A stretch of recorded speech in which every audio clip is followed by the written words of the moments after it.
And to my president, to our president, yes, he's still on. Well, hold on. I know, I want him to know, as a Palestinian American, is also somebody of Muslim faith, I'm not going to forget this. And I think a lot of people are not going to forget this. And it's not a threat. It isn't. They think we're joking. I mean, I think the White House and everyone thinks that we're just going to sit back and let this just continue to happen. Hey there, guys. Welcome to the channel. So here's how it works in case you're just starting to pay attention. And guys, this is how the left operates and how they gaslight their mushy brain followers on basically every single topic.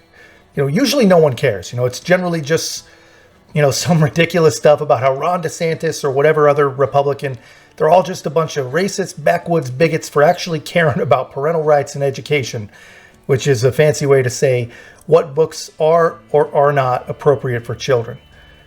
That's the kind of stuff that they gaslight about. While Joe, of course, the last living hero of the civil rights movement, was just Joe being Joe, and he didn't mean anything at all when he said, if you don't vote for me, you ain't black. Okay, I mean, we just don't have enough time in the day to combat and battle every bit of stupid lefty propaganda that we hear, But unfortunately, now things are a little bit different. Lives are actually at stake, lives from both sides, and lives here at home, if their crazy propaganda takes any kind of hold and actually has an opportunity to influence American policy. And I'll explain everything I mean in a minute, guys. But before we get into it, thank you so much to everyone that's been subscribing, leaving such great comments. Really, really appreciate the support.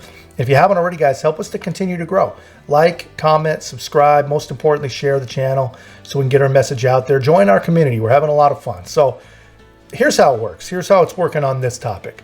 Hamas starts a war with Israel. They indiscriminately murder women, children, young, old, all civilian.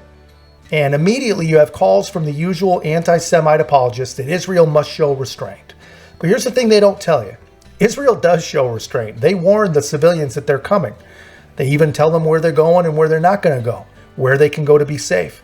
Some of these terrorists, they don't do. They never have and they never will. So everyone asks for a ceasefire, right? But they only really transmit this message, and in their words, the colonizing Zionists. Because you see, they're going to take every opportunity to dehumanize the Jews and disassociate the average, believer of this propaganda, not just from them, but from any human element of the story. They can't just say Israel. And, these are the same people that can't say Donald Trump either. They got to use some clever stand-in. And there's enough psychology behind all that for an entire series of videos. But I'll stay on point here. So while these people are demanding that the quote-unquote Zionists stand down, Hamas keeps firing rockets. And they fire one right into their very own hospital. And what the average person doesn't know, by the way, these rockets, they're basically homemade. They're dug up water pipes that they've turned into weapons. So the world news, they get word not from Israel, but from Hamas, the very terror organization that started the whole thing in the first place. And they put out that it's an Israeli strike against a hospital. And of course, the world runs with it. They don't even hold a little bit. And even Israel even releases a thing, hey, we're investigating. That really doesn't sound like something we do. We know about that hospital. I don't think we'd do that unless it was an accident. Probably best not to take the words of the terrorists and just give us a moment to figure this out. But they don't. And of course, the morning rolls around. We got a video and we got audio verification that it was Hamas who did this damage. And not only that, the hospital's not gone. It hit the parking lot. There was some damage, of course. But the damage is done. And the damage was done by the media. Now everyone who wants to believe it, they let their confirmation bias run wild. And there's protests all over the Middle East. A lot of them endangering American embassies. And rumor has it, as I'm recording this, that we've already abandoned our embassy in Lebanon. And if you're keeping track, if you're counting, that is the 5th embassy that we've lost since the foreign policy expert adults in the room have taken over, by the way. But anyway, so by now, we all know that the lies about Israel's blowing up a hospital are false. And even the people that know it's not true, they continue to weaponize it. Actually, especially the people who know that it's not true, continue to weaponize it. We even have sitting members of Congress. So Rashida Tlaib, She's a Palestinian American member of Congress who I've already done a few videos on, sadly. She proves here in this video that she does not care about American interests. She does not care about our allies. She does not care about human decency. And she does not care about truth or justice. And here she is shedding her alligator tears. You know, actually, that's not fair. I'm sure that her tears are real. But my question would be then, where were her tears for the murdered babies, for the murdered elderly, and the parents of these kidnapped children that are still living in fear? You know, how does she not cry for that?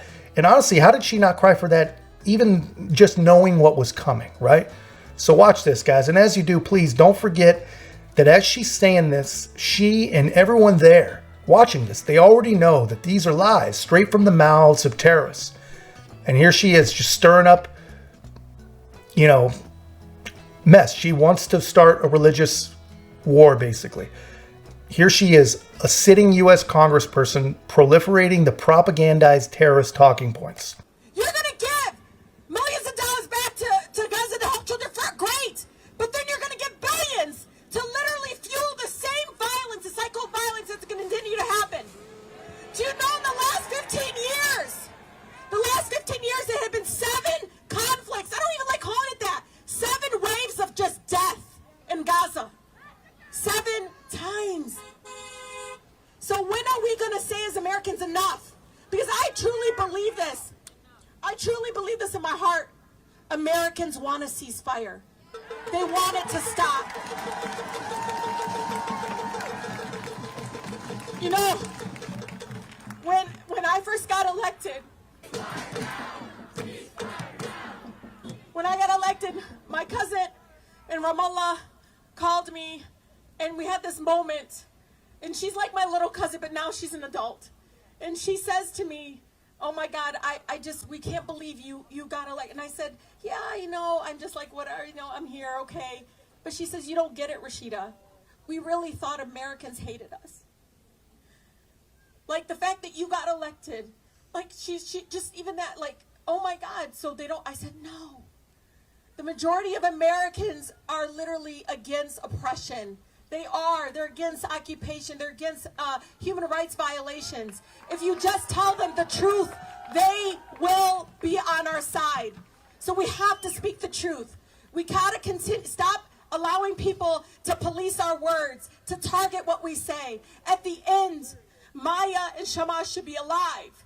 And if we don't get back to our shared humanity, I don't think we're ever going to be able to come back from this." And to my president, to our president, yes, he's still our, well, hold on. I want him to know, as a Palestinian American, is also somebody of Muslim faith, I'm not going to forget this. And I think a lot of people are not going to forget this. And it's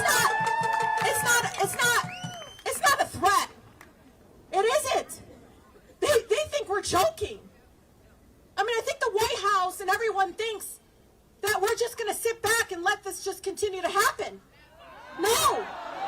The fact of the matter is, our lives are not safe with you or the forever impeached president. When are we going to feel safe? When are we going to stop funding continued, literally, oppression of indigenous communities? When are we going to say enough? It makes me so angry to have to say it, but I'm telling you, I'm talking to people that literally are like me. They literally believed in this party that was supposed to be inclusive of all of our opinions and our views and our political stance and all of these things. But what is starting to get really, really, really clear and very loud is that somehow many of us in this room, because of our political opinions, because maybe our faith is a certain faith, maybe because our ethnicity is a certain ethnicity, that somehow we're subhuman. That somehow we're not as equal to, again, of human to be able to live and really survive and be able to thrive in our country and in the world. It's like it doesn't even matter. And that's what's been really painful. It's just continue to watch people think it's okay to bomb a hospital with children. You know what's so hard sometimes is watching those videos and the people telling the kids don't cry. and like let them cry. And they're shaking, and some of you know this, they keep telling them not to cry in Arabic. They can cry, I can cry, we all can cry. If we're not crying, something is wrong. And so I'm telling you right now, President Biden, not all America's with you on this one. And you need to wake up and understand that. We are literally watching people commit genocide and killing a vast majority just like this. And we still stand by and say nothing. We will remember this. But all of you, you need to know, I swear to God, Wahiyat Allah, you are on the right side of history. You are. You're doing everything possible to save lives. What is wrong with that? Stop it with trying to politicize this. One goal, save lives. That's it. Do everything you're supposed to do to make that happen. Stop with the bullshit. I love you all so much. So yeah, I mean, there you have it, man. The insane ability to peddle such provably false narratives in such a passionate way. I mean, that really is impressive. I cannot lie that is impressive. Just to rephrase and clarify, you know, she's saying that the people who are actually politicizing this, the people that are propagating terrorist propaganda, and the people that are justifying the murder of civilians, they're the ones saving lives, and they're the ones on the right side of history. You know, this just doesn't make any sense to any reasonable thinking person.